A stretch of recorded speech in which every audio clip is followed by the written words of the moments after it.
Combat TV, joined by Jordan Sullivan, the Fight Dietitian, and tell us a little bit about your background and how you got into being a dietitian for fighters. Yeah, so I went to uni and I studied exercise and nutrition science, and then I went and finished, went back to uni. I was silly enough to do a post-grad and went and did a master's, and I've always loved combat sports. I think most people our age that, you know, especially growing up on this side of the world, really grew up loving combat sports.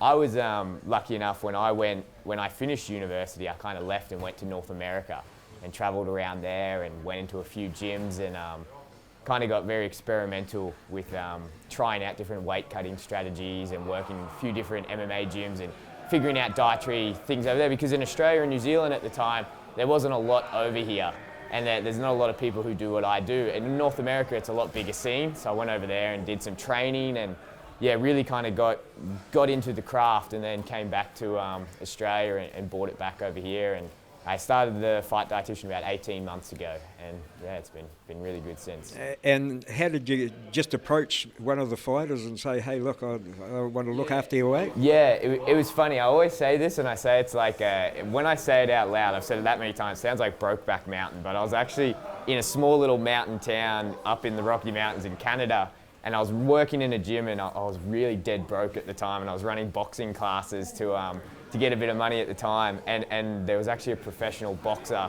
at the resort that I was working at. Me and him got talking, and that was the first guy that really just said, hey, let's go back and forth and try this. And yeah, we did a lot of experimentation. I always say experimentation, the mountain sounds a bit funny, but that's pretty much what happened. And that was kind of the first guy who let me do whatever with him. So after that, it kind of just snowballed. Went back to Toronto, went to a few big MMA gyms there, and you get one guy and you do a camp with him and do a weight cut, and it kind of just snowballs from then.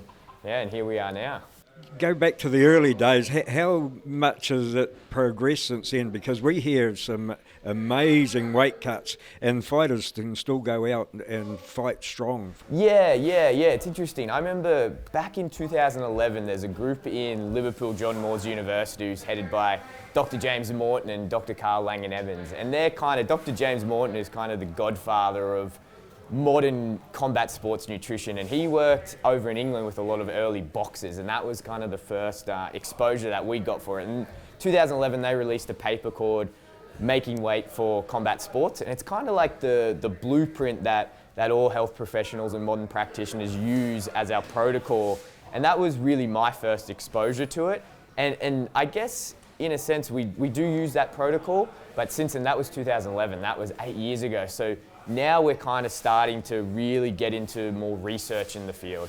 Just recently, I was with Dr. Reid Reel, who runs the head of the UFC PI in Shanghai, and we were looking over a research paper that was the first actual weight cutting research paper. So, you know, eight years ago, there wasn't that research out, and now we're getting inundated with combat research all around the world. So it makes it very interesting. Not only are we just looking at it on a level of, hey, this guy jumped in the bath and lost this much weight, and then he went and performed, went and fought the next night and did so much. Now we're kind of putting hard numbers around that in a scientific setting, which makes the whole process a lot more thorough and a lot more academic, which means that you can start to produce guidelines, and health professionals like me can have more educated suggestions to give to fighters like this in a gym. Well, I believe you're doing 8 fighters on the Melbourne card? Yeah. So my team and I will be looking after 8 fighters, and that's I'll be working with Tyler Minton. He's a very well-known combat sports nutritionist from America. He looks after Megan Anderson, who's a Gold Coast girl. So he'll be jumping on board with me and my team, and we're actually going to be partnering with the UFC for this fight week, and kind of working in collab, just because we have so many guys. 8 guys on the card is about half the card.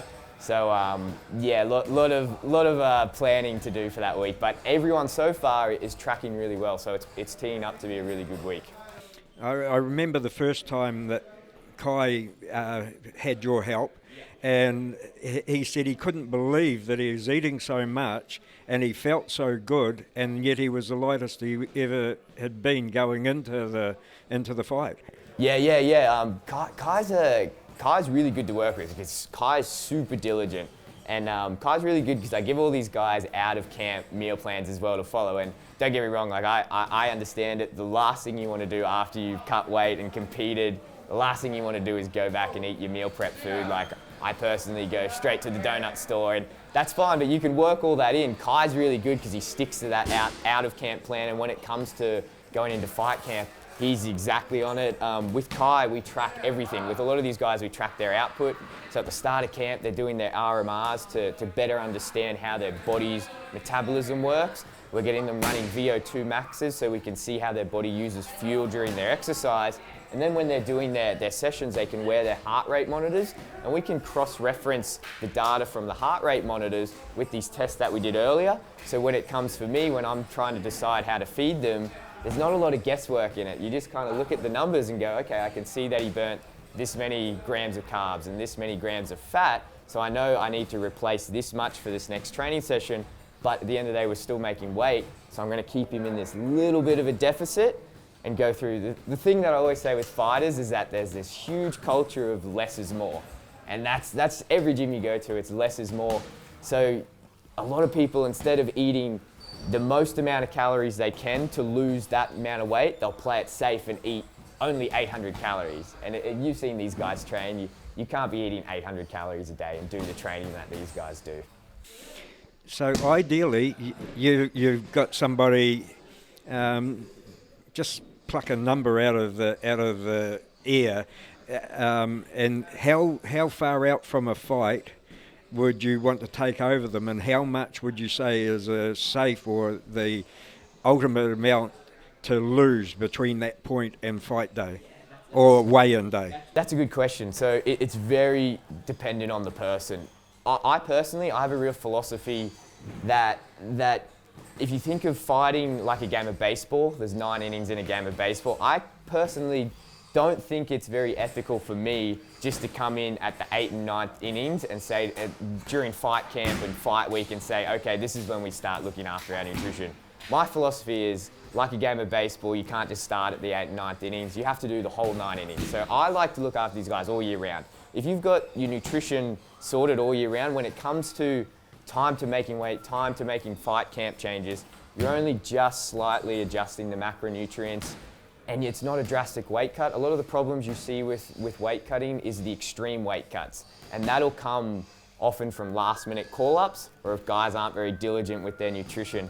My guys, I like them coming into fight week no heavier than 10% out from their goal. If you're 10% out, there's a number of strategies that you can use that don't involve acute dehydration, that's sitting in a sauna or sitting in a bathtub and sweating. There's a number of strategies that you can lose up to maybe 5-6% of that body weight, even 7% of the body weight before you even have to sweat. So that means when it comes time the night before the weigh-ins or the morning of the weigh-ins, you've got 3-4% to lose, which it's not entirely fun, but it's by no means extreme. So for me, by limiting the extremeness of the weight cuts is the most safe way to do it. I think we have to explain to the viewers that you're not just talking the talk, you're actually preparing the meals yourself or having them prepared as well. Yeah, look, I'm not going to lie and say I'm a 5-star Michelin chef, but I have a very good chef on my team that comes along with us and he'll cook. If need be, I'll go along with Kai and Shenzhen. Obviously, I wasn't able to bring him along, so I was behind the spatula then in cooking. So poor Kai got my food instead of the chef's. But yeah, for this UFC week, I'm lucky enough I'll have my chef with me, and then we're collaborating with the UFC PI, and they have Chef Mario from Trifecta, who if you follow the sport and know his work, he's phenomenal. So my chef and him will be collaborating, doing up some really good meals for these guys. Obviously, I'm there every night, kind of crunching the numbers and then sending it to the chef. We have a big whiteboard where the chef kind of looks at each person's numbers, sees what portions they need, and then they'll prepare the meals accordingly. Is there any no-nos? You cannot possibly eat this? You know what, it's like, again, it's very dependent on the individual. Some guys have this idea that there's absolutely no carbs during fight week, which for certain athletes, if you really need to, I say deplete glycogen, but you can never completely deplete glycogen. But if you need to reduce, say, the stored carbohydrate in their body to get down a bit of weight and plus the residual water weight, then carbohydrates aren't probably the best during fight week. But then again, for someone like Kai, who's very diligent with their diet, he can eat a lot of carbohydrates right up until the day of weigh-ins and will still easily make weight. In terms of no-nos, really high processed foods are never really good. If you're keeping it natural whole foods, it's fine. You can still keep a quite high fat during that fight week, but the high processed sugary foods, probably not the best. Now, a lot of us have heard about water loading, but a lot of us don't know what it means. Yeah, so water loading is essentially you're loading the body up with water to get a particular response in your kidneys. And it's funny, Dr. Reid Reel, the head of the UFC PI in Shanghai, he headed one of the only research papers in water loading at the AIS in 2017, I think it was published. And he wrote what's probably the only protocol that we know right now for water loading, which is 100 mils per kilogram of body water for body weight for 3 days. So you're essentially, for an 80 kilo person, you're having 8 liters of water for 3 days, and then you'll do what's called a step pyramid down, where you'll have half of that, say 4 liters, and then the day before weigh-ins, you'll only have 500 mils. So it's progressively having a lot of water and then slowly reducing that water. Now, there's a lot of theories behind the mechanism behind why this works. A lot of people will talk about that it's about reducing, playing around with hormones such as antidiuretic hormone, which is anti, which means stop, diuretic means urine, so stopping your urine. Reid's research was really interesting because the theory behind it was that if you reduced and played around with these hormones, you'll get an increased output of urine.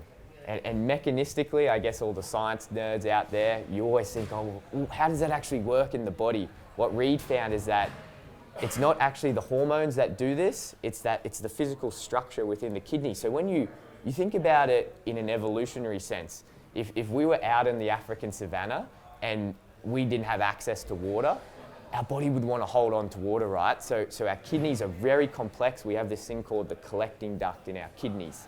And what's that responsible for is keeping and moving water and solutes throughout the kidney. And you'll notice if you chug a lot of water, you urinate it out and it's quite clear. You urinate it out, it's quite clear. So if we're stuck in the savannah, it makes sense to hold that. So the way that water gets out goes through gates, and we call these aquaporin channels.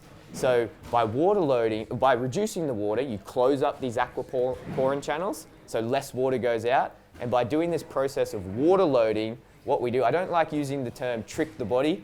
The body hasn't been around for this many years to be able to trick it, but what you do is you play into that system of physiology where you increase the aquaporin channels by increasing the amount of water. So you open up more channels, and then by slowly decreasing it, by the time that they close up, you've already weighed in and made weight, but in that lag time, you're still pushing out water through these extra channels that are open.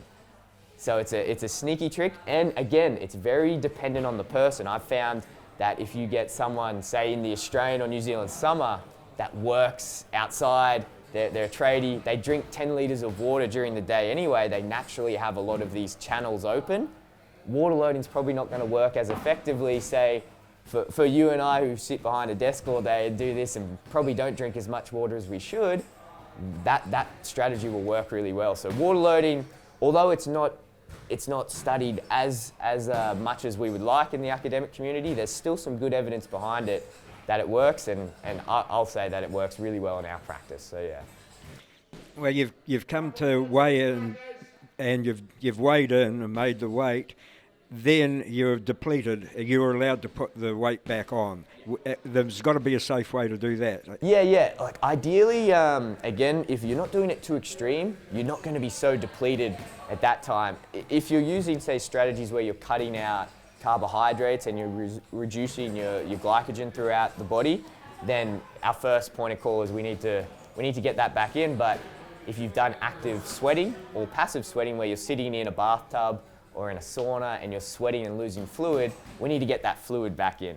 So we can measure how much fluid that we lose throughout that period, and then putting that back in. We need to put that back in. We know that we lose, in our sweat, we lose solutes such as sodium, potassium, magnesium, phosphorus, and we know that our body, within our cells at least, inside and outside, like to have them in a certain ratio. So if we can give them fluids that have the electrolytes and solutes in those ratios and slowly give that back to the body, we can put that fluid in the body and promote it to go to where we need it to be so they can rehydrate. And then the next point of call is obviously bumping up that glycogen if we had to reduce it during fight week, and we can calculate how much glycogen that person needs to put back on, roughly how much they need to put back on. And a lot of the times it's just eating good whole food sources of carbohydrates. And if anyone's ever been with a fighter post weigh-ins, it's somewhat difficult to give them a little container and say have just this much rice, but you do your best, and by the time you go out for your team dinner, they're pretty well stocked up. So if you've got 24 hours after that weigh-in period, you can get the fluids back in and then get a good amount of carbohydrates with some protein in. You're looking pretty good come fight night. Take that 80 kilo fighter that you talked about before, and he comes down to how much percentage would he... Let's say 70 lightweight. Yeah. Okay, so he comes down to 70. What weight will he go into the cage? Yeah, again, it depends how what they come into the week as. You often have fighters who, say, would walk around, if they walk around close to their fight weights or 5 kilos over, it doesn't make sense physiologically that they're going to put on more weight out of nowhere. That kind of defies the laws of the universe. So, but if you have, say a lot of guys from lightweight will be coming down from, say, 84, 85. So say our 80 kilo fighter naturally walks around 84, 85, and then through the strategies, through our fight week strategies, we come down to, say, 74 kilos and 73 kilos, and then we do these acute dehydration strategies, and then we come down to 70. I'd be pretty confident that we can get back up to that 82, 84 by means of getting this fluid back in and getting the carbohydrates back in, because that's where their body naturally wants to be. So if you can get their body to retain that, and that means avoiding osmotic diarrhea by getting your electrolyte mix correct and getting the correct amount of good carbohydrates in, the body will naturally go back up to its natural weight. So a lot of the times these guys are putting on quite a bit of weight in that 24 hours. Mate, this has been a fantastically interesting and informative talk. I could talk to you for hours, and I know I'm going to have a lot more questions afterwards, but on behalf of the fighters, this is a great science, isn't it? Yeah, it's exciting, and it's the good thing about it is I actually had lunch with Kai yesterday, and he kind of brought it up to me, is that the sport's so new. Like, the UFC is only 25 years, if you count the first 10 years when it was kind of, caveman sport type thing, and the last 15 years it's really developed into its own, into a really well-developed, well-crafted sport. And you compare that to other sports, say like the Olympic sports that have been around for years and years, and you think about the science behind that. I always use rugby league as an example. Think of the rugby league players back in the 80s. That's kind of where we're at now with fighting, is those early days and the early science. And as the science develops, you look at rugby league players today, they're flying in the air, doing these crazy catches. Just what they're doing is phenomenal. Their bodies look different. That's the way that fight science is progressing, and that's the way that the athlete is going to go. So yeah, it's a really exciting field to be in. Like, academically and contributing to research is really exciting, and then seeing the research that's coming out from research groups around the world. There's a group in Australia at Edith Cowan Uni that have developed a combat sports specific research team, and they'll be producing a lot of papers coming in the future. So it's a really exciting time for fight science.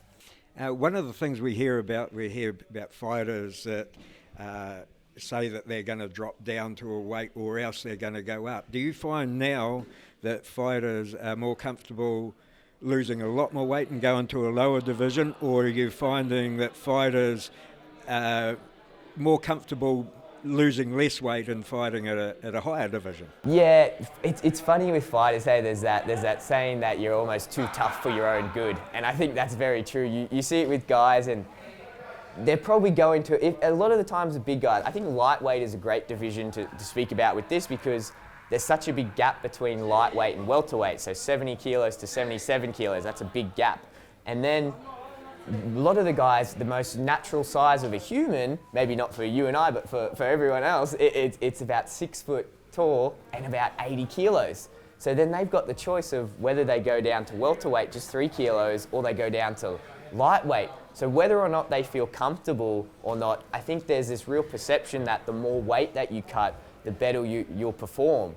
And I'm sure in some circumstances that's the case. And I think a lot of the research and what we see is if guys are very grappling heavy and they can enforce their body weight on someone, then yeah, maybe if you can bring that weight down and bring it back up, then yeah. But then there's a lot of good research saying that in terms of striking, it's the technical ability that pursues it. And don't get me wrong, I've been punched by guys a lot heavier than me and it's not fun, but if you can't hit them, that doesn't matter. So it's a real balancing act. And I guess saying that some people are comfortable is almost irrelevant, because you need to assess, is this preferred for your fighting style, your body's metabolism, your body's physiology? Can you do this safely? When we're tracking your blood markers throughout your fight camp and we're bringing this, is everything staying good? Are your hormones staying well? Is your testosterone staying at the levels that it needs to be all throughout this camp? So it's not, when they say, oh, I want to go down this, it's not so much, are you comfortable doing it? Is that what works best for your body? And is that going to give you, not even that, if we go a step further,